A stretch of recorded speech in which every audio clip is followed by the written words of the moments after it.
Selamat datang di channel ini, sahabat-sahabatku yang terkasih. Pada tanggal 28 Oktober kemarin, kita bangsa Indonesia merayakan Hari Sumpah Pemuda. Suatu peristiwa bersejarah yang sangat penting dan penuh makna bagi identitas dan kehidupan berbangsa dan bernegara di negara kita yang tercinta ini. Mengapa saya mengatakan peristiwa ini adalah peristiwa yang penuh makna? Karena peristiwa Sumpah Pemuda ini berhasil menyatukan semua pemuda di Indonesia untuk bersama-sama memperjuangkan kemerdekaan. Mereka tidak mempedulikan apa agama mereka, apa suku mereka, dan apapun latar belakang mereka. Tetapi yang mereka tahu bahwa mereka semua adalah Indonesia. Kesadaran inilah yang membuat mereka bergandengan tangan untuk memperjuangkan kemerdekaan Indonesia.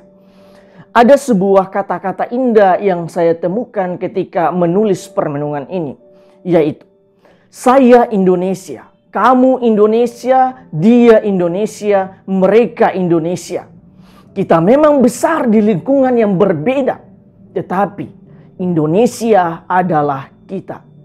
Bagi saya, kata-kata ini mengungkapkan makna sesungguhnya dari peristiwa 93 tahun yang lalu. Sahabat-sahabatku yang terkasih, pada kesempatan ini saya suka merenungkan Hari Sumpah Pemuda ini berhubungan dengan orang muda Katolik Indonesia di era digital zaman ini. Dengan satu pertanyaan, bagaimana sahabat-sahabat muda Katolik memaknai Hari Sumpah Pemuda dewasa ini? Pertama, jika dahulu orang muda Indonesia mampu bersatu mewujudkan kemerdekaan, maka sekarang orang muda Katolik Indonesia harus mampu bersatu mengisi kemerdekaan dengan tampil sebagai pribadi Katolik yang nasionalis, yaitu pribadi yang mampu menampilkan segala karya, kreativitas, sikap dan tingkah laku sebagai sabda Allah yang nyata, yang hidup dalam kehidupan berbangsa dan bernegara berdasarkan Pancasila. Jika Yesus hanya dengan 12 rasulnya mampu merubah wajah dunia melalui ajaran kasihnya, maka orang muda Katolik yang sudah sedemikian banyak jumlahnya tentunya harus serupa dengan Yesus.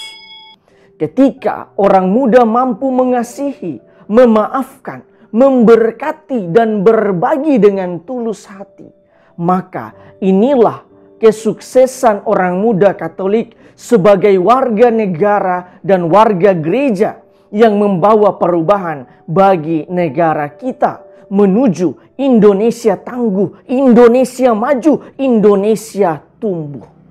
Kedua, sahabat-sahabat muda Katolik perlu melibatkan diri dalam terwujudnya Pancasila di Indonesia. Ingatlah bahwa Yesus telah mengutus kita untuk menjadi saksi Kristus sampai ke ujung dunia, termasuk menjadi saksi Kristus di negara sendiri. Dalam konteks Indonesia, kita belajar menjadi saksi untuk membuat Pancasila menjadi nyata. Pancasila adalah rahmat bagi bangsa kita. Sebab walaupun Indonesia adalah bangsa yang menjebuk, tetapi kita dipersatukan dengan ideologi Pancasila. Karena itu, jika kita mampu membuat Pancasila menjadi nyata, maka kita akan tetap menjaga toleransi dan hidup persaudaraan sebagai suatu bangsa. Ketiga, dengan perkembangan teknologi yang begitu pesat, Maka orang muda Katolik perlu mewaspadai candu teknologi. Orang muda jangan sampai mengalami candu teknologi ataupun kebablasan dalam penggunaan teknologi. Pakailah teknologi digital untuk hal-hal positif secara bijaksana. Ingatlah bahwa teknologi digital ibarat pisau bermata dua. Ia tidak hanya memberi dampak positif, tetapi juga membawa efek negatif bagi penggunanya. Dengan perkembangan teknologi digital, berbagai informasi mengalir begitu deras. Karena itu, kita perlu menyerap informasi secara lengkap dari sumber yang jelas atau valid. Jika tidak demikian, maka kita akan jatuh pada sikap menghakimi secara sepihak. Keempat, pakailah teknologi untuk pengembangan iman pribadi. Kita tidak hanya mengunjungi situs atau channel yang bersifat duniawi, tetapi juga perlu untuk mengembangkan hidup rohani dengan konten-konten rohani. Jangan sampai kita begitu cepat melaju dengan perkembangan teknologi yang semakin pesat, tetapi hidup kita tidak disertai dengan perkembangan rohani. Justru kerohanian kita perlahan mulai semakin mengalami kemunduran karena seluruh perhatian kita tersedot habis oleh teknologi. Karena itu, perlu ada keseimbangan antara perkembangan rohani dan perkembangan teknologi di hidup kita ini. Kelima, bercermin dari aksi demo yang marak terjadi di kepemimpinan Presiden Jokowi, maka orang muda Katolik harus tampil berbeda. Di mana bagi saya, orang muda harus menjadi teman seperjalanan pemerintah, bukan menjadi hakim yang senantiasa menghakimi sejumlah kebijakan pemerintah. Karakter seorang teman seperjalanan ialah berani mengkritik tetapi harus disertai solusi yang berbobot. John F. Kennedy pernah berkata, "Jangan tanyakan apa yang negara berikan kepadamu, tapi tanyakan apa yang kamu berikan kepada negaramu."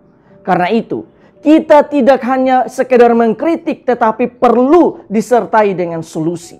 Bahkan lebih daripada itu, sebagai generasi muda, apa yang telah kita sumbangkan untuk bangsa ini? Orang muda adalah generasi yang memiliki segudang ide dan idealisme. Maka jika kedua hal itu digabungkan dengan kreativitas dan inovasi, maka orang muda akan memberikan dampak yang besar dan luar biasa bagi negara ini. Tuhan memberkati kita semua.